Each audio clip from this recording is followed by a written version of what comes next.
ভারতের সাত সাত যে বলেন হেদায়েতের মালিক মানুষের কাছে, আমার আল্লাহ কি বলেন? হেদায়েতের মালিক আমি আল্লাহ।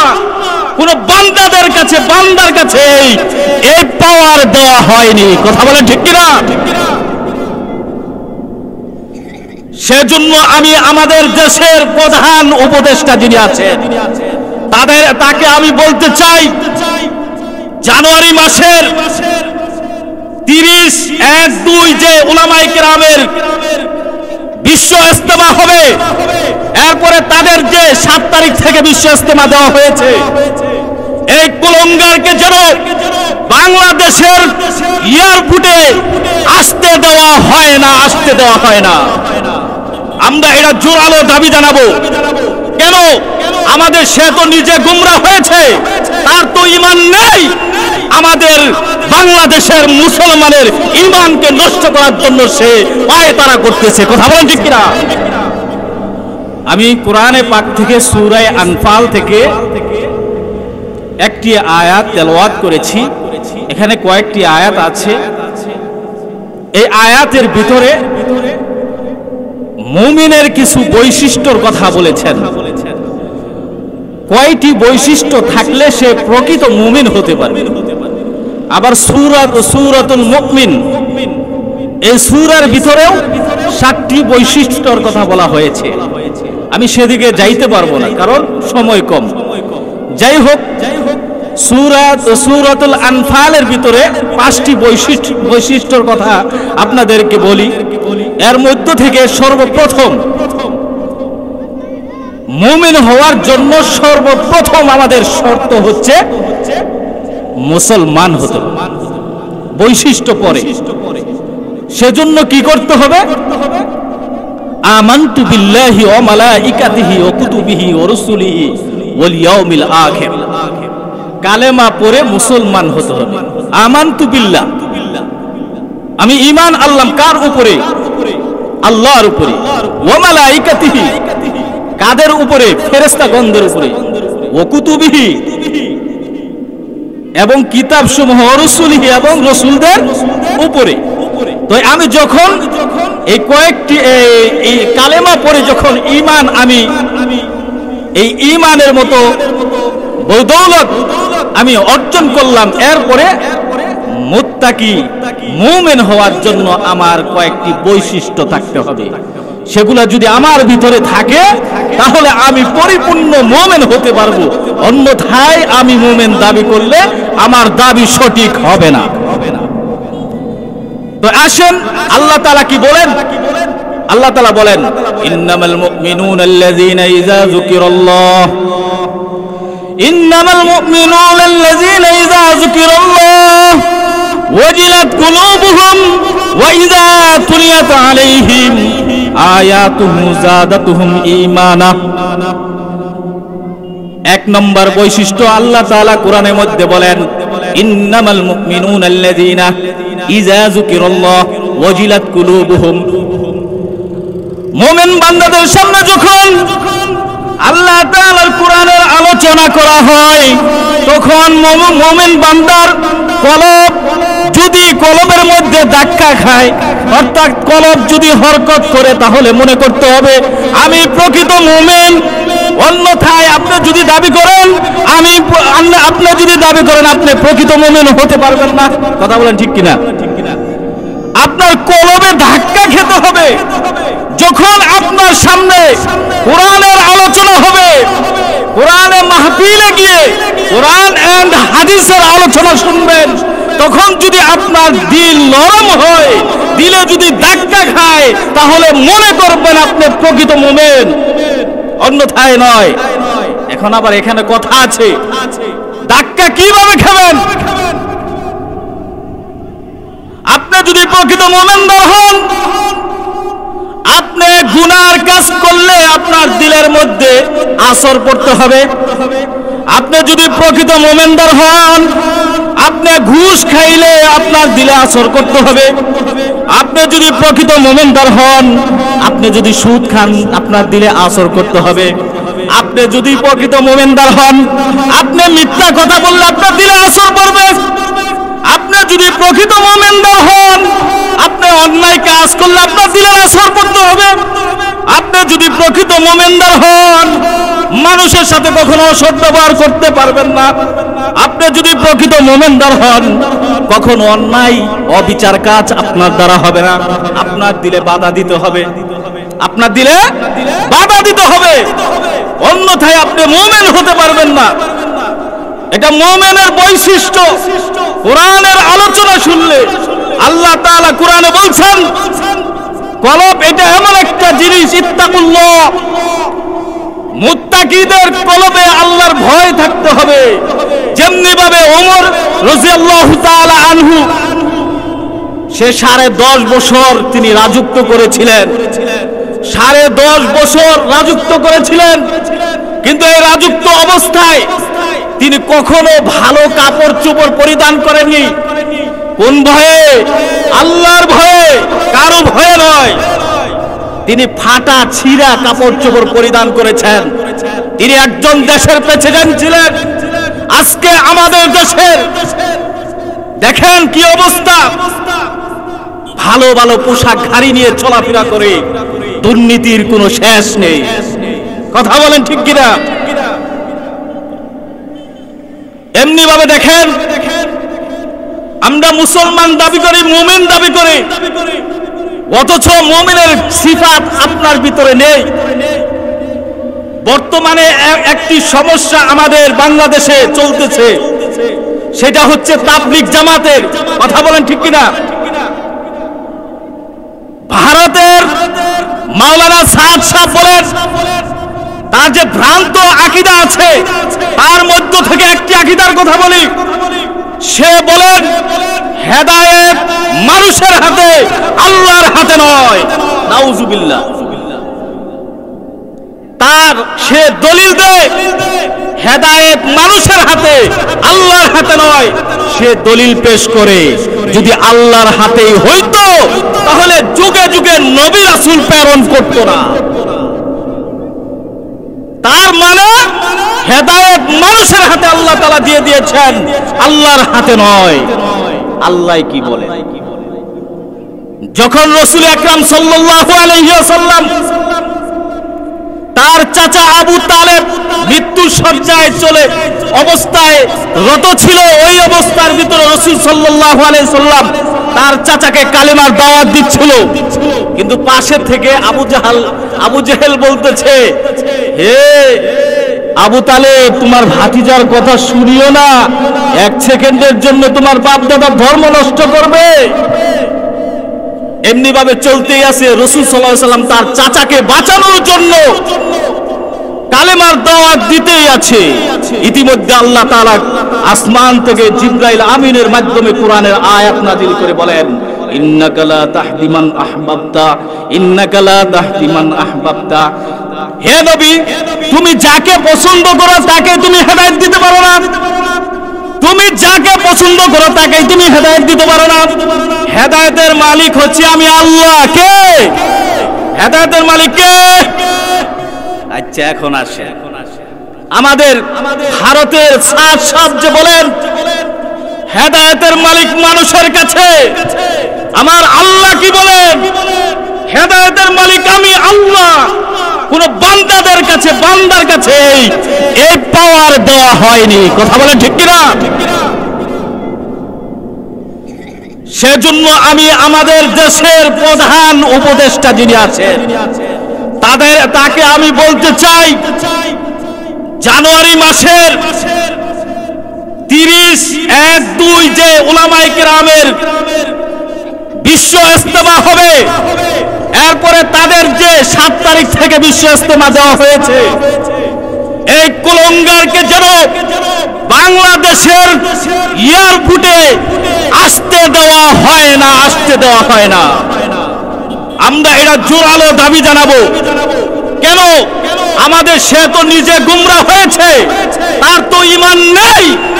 আমাদের বাংলাদেশের মুসলমানের ঈমানকে নষ্ট করার জন্য সে পায়তারা করতেছে। কথা বলেন ঠিক কিনা? সেজন্য আমরা কখনো কোনোভাবে কোনো পন্থাই আমাদের বাংলাদেশকে নাপাক হতে দিব না ইনশাআল্লাহ। দেখেন এখন বলেন ওনার কি ঈমান আছে? ওনার কি ঈমান আছে? আল্লাহ তাআলা আরেকটি কথা বলি, আল্লাহ তাআলা বলেছেন পৃথিবীর মধ্যে সর্বশ্রেষ্ঠ গুনাহ হচ্ছে কি গুনাহ?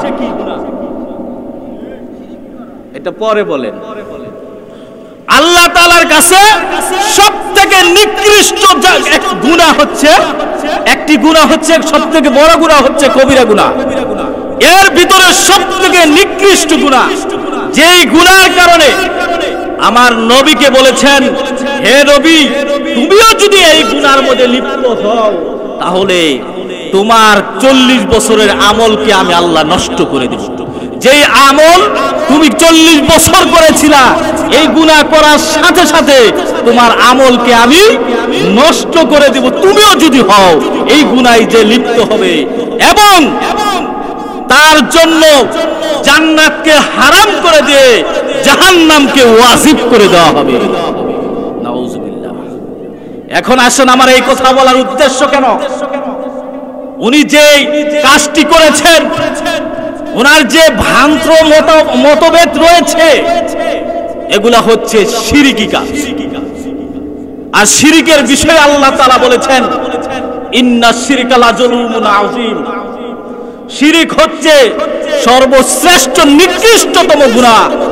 আমি বান্দাকে সব গুনাহ মাফ করে দিব, সব গুনাহ মাফ করে দিব, কিন্তু এই শিরকি গুনাহ আমি মাফ করব না।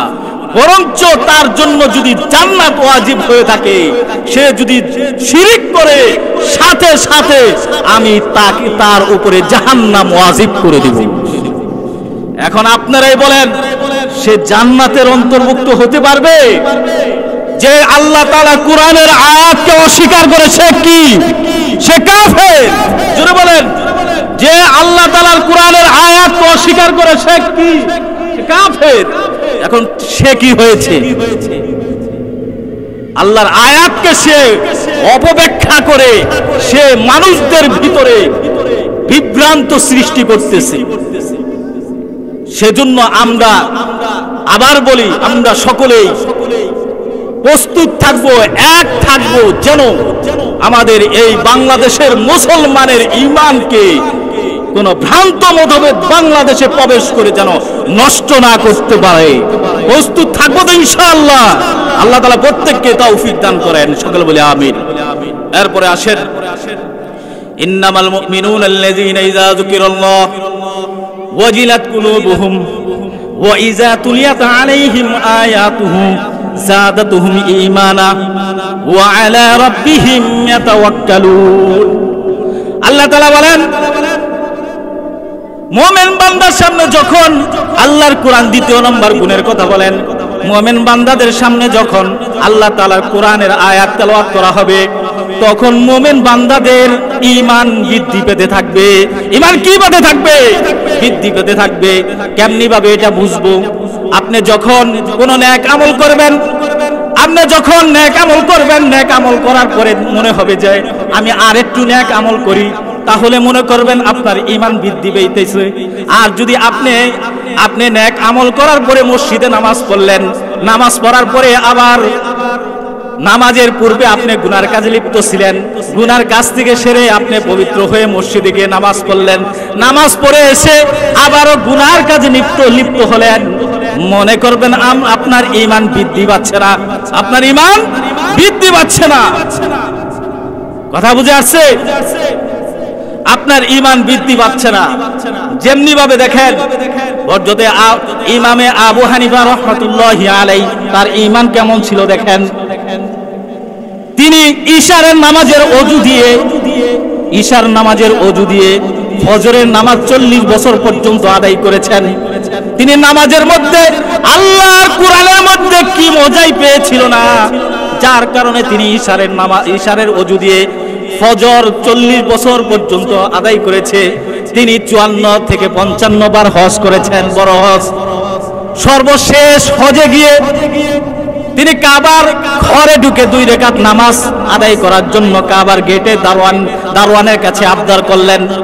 দারোয়ান তারপরে অনুমতি দিলেন। অনুমতি দেওয়ার পরে তিনি কাবা ঘরে ভিতরে ঢুকে তিনি 2 রাকাত নামাজ আদায় করলেন। 1 রাকাত নামাজে তিনি ডান পায়ের বুদ্ধা আঙ্গুলের উপরে দাঁড়িয়ে 1 রাকাত নামাজ আদায় করলেন। কোরআনের 15 পারা পড়ে অর্ধেক কোরআন তেলাওয়াত করে 1 রাকাত নামাজ পড়লেন। দেখেন আমাদের ইমাম আবু হানিফা রাহমাতুল্লাহ আলাইহি তিনি ইবাদতের মধ্যে, কোরআন তেলাওয়াতের মধ্যে, হাদিসের মধ্যে কি না মজাই পেয়েছিল, যার কারণে তার পড়তে পড়তে কয় পারা পড়েছেন? 15 পারা। এমনি ভাবে বাম পায়ের বুদ্ধা আঙ্গুলের উপরে দাঁড়িয়ে আবার 15 পারা পড়েছেন। কয় পারা? 15 পারা পড়েছেন। এমনি ভাবে কোরআন 2 রাকাত নামাজের ভিতরে তিনি কোরআন খতম করেছেন। তিনার ঈমান কেমন? তিনি কোরআনের আয়াত যত পড়তো ততই মজা লাগতো। আমাদের আকাবির যারা আছে তাদেরও একই অবস্থা, তারা ইবাদত সবসময় ইবাদতে মগ্ন।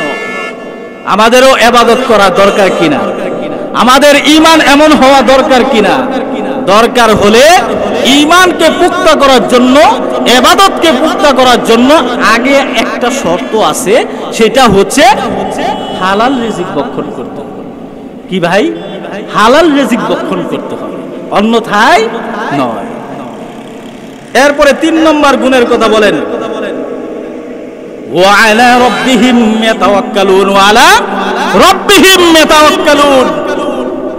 তুমি যে সমস্ত কাজকর্মই করো না কেন, সমস্ত কাজকর্মগুলো নির্ভর করবে একমাত্র কার উপরে? একমাত্র আল্লাহর উপরে, অন্য কার উপরে নয়।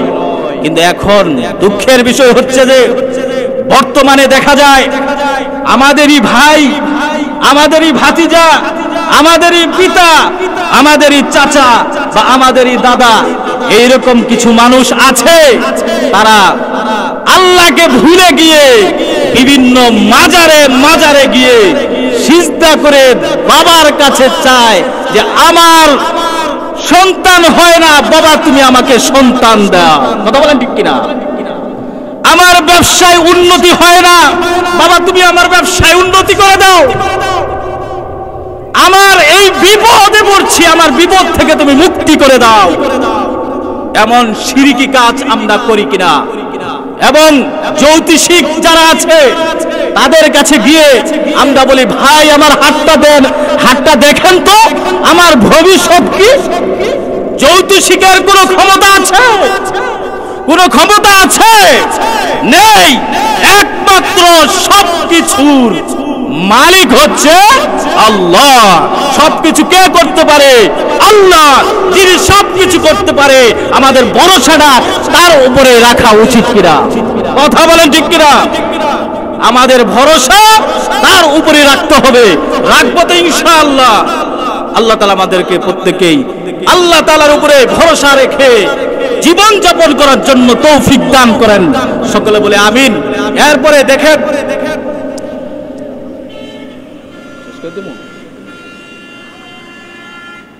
আরেকটি গুণ হচ্ছে আল্লাযীনা ইউকিমুনাস সালাহ, তোমরা নামাজ কায়েম করো। আল্লাযীনা আকিমুস সালাতা ওয়া আতুজ যাকাত। যাই হোক, ওয়া মিম্মা রাযাকনাহুম ইউনফিকুন। একটি গুণ হচ্ছে, 4 নম্বর গুণ হচ্ছে নামাজ প্রতিষ্ঠা করা। 5 নম্বর গুণ হচ্ছে তোমাকে যে সম্পদ দান করেছে সেই সম্পদ থেকে তুমি ব্যয় করো। তাহলে তুমি কি হতে পারবে? উলাইকা হুমুল মুমিনুনা হাক্কা। তাহলে তুমি প্রকৃত মুমিন হতে পারবে। এর বদৌলতে আল্লাহ তাআলা 3টি পুরস্কার দান করবেন। লাহুম দারাজাতুন ইনদা রাব্বিহিম, আপনার মর্যাদাকে আল্লাহ তাআলা বৃদ্ধি করে দিবেন। ওয়া মাগফিরাতুন, আপনার গুনাহসমূহ ক্ষমা করে দিবেন। ওয়া রিজকুন কারীম, আপনাকে উত্তম রিজিক দান করবেন। আল্লাহ তাআলা আমাদের প্রত্যেককেই প্রকৃত মুমিন হয়ে মুমিনের বৈশিষ্ট্যগুলো ধরে রেখে আমাদের জীবন যাপন করার জন্য আল্লাহ তাআলা তৌফিক দান করেন। সকলে বলে আমিন। ওয়া আখিরি দাওয়ানা আলহামদুলিল্লাহি রাব্বিল আলামিন।